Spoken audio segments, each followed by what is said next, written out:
myself or repeating something that somebody else has said, then stop me or accept my apologies in advance. What the President's going to talk about tonight is he's going to lay out a blueprint for an America that's built to last.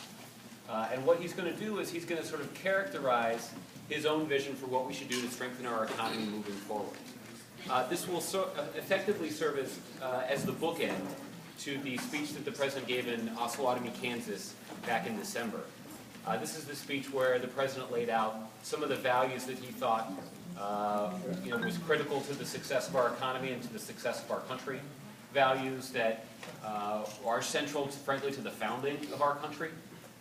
Sort of the general notion that everybody deserves a fair shot, everybody deserves a fair shake, but our country's only going to succeed if everybody does their fair share. And this sense of fairness, restoring this idea that the American dream, or the promise of being an American, is within reach of middle-class families in this country. And whenever you hear the President talk about why he decided to run for President in the first place, the answer that he consistently gives is this notion that for too many middle-class families, that even in times when, if you looked at the statistics, our economy was doing well, when the GDP was growing and the unemployment rate was going down, that even in that time, there was a further widening of the gap between those at the top of the income spectrum and those in the middle. And it's the President's view that for too many, like I said, for too many middle-class families, the American dream was getting harder and harder to reach. That even those people who were working hard, playing by the rules, were having a tougher time affording their mortgage and putting food on the table and sending their kids to college and saving for retirement. That all those things were getting harder and harder. And that's one of the reasons, and that is the sort of the chief reason that the President decided to run for office in the first place. So the President's laying out this blueprint for an America that's built to last at a time when the middle class in this country is really facing a make or break moment. That we really are at a crossroads.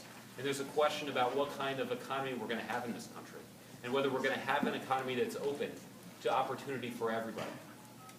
And so the vision that the President has for our economy is an economy that isn't sort of driven by a boom and bust cycle anymore, right? That so much of our economy over the last couple of decades has been driven by things like the internet technology bubble, or the housing bubble, or complicated financial instruments that propel our economy along, but really only make people on Wall Street rich and don't necessarily do a lot to build up our economy or to create opportunity for people on Main Street. And so what the President wants to do is he wants to sort of go back to those basic economic values that were sort of serve as the underpinning of our country. That the basis of our economy should be high-quality products that are stamped with Made in America on them. That we should have an economy that will, like this, that will provide an opportunity for people up and down the income scale. And this sort of hearkening back to these foundational values of our country is really what the President's vision is for the future of our economy. It sort of explains what kinds of policies he wants to put in place to strengthen our economy.